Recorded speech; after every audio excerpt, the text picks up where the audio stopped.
ಕಾವೇರಿ ನದಿಯಲ್ಲಿ ಕೊಚ್ಚಿ ಹೋಗ್ತಾ ಇದ್ದ ವೃದ್ಧನ ರಕ್ಷಣೆ ಮಾಡಲಾಗಿದೆ.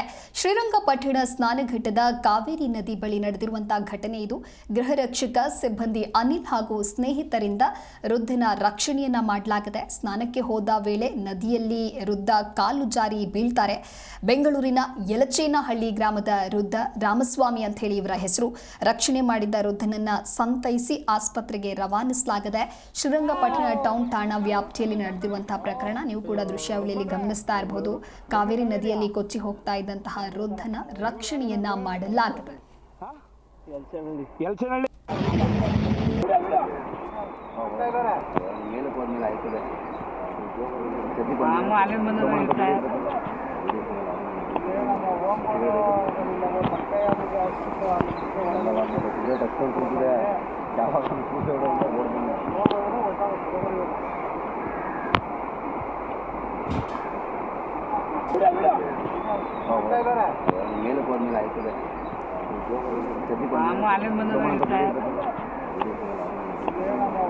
ಅಮಾವಾಸ್ಯೆ ಆಗಿರೋದ್ರಿಂದ ಪಿಂಡ ಪ್ರದಾನ ಮಾಡೋದಕ್ಕೆ ಅಂತ ಹೇಳಿ ಈ ವೃದ್ಧ ಹೋಗಿರ್ತಾರೆ. ಆದರೆ ಆ ಸಂದರ್ಭದಲ್ಲಿ ಕಾಲು ಜಾರಿ ಈ ಘಟನೆ ನಡೆದಿದೆ.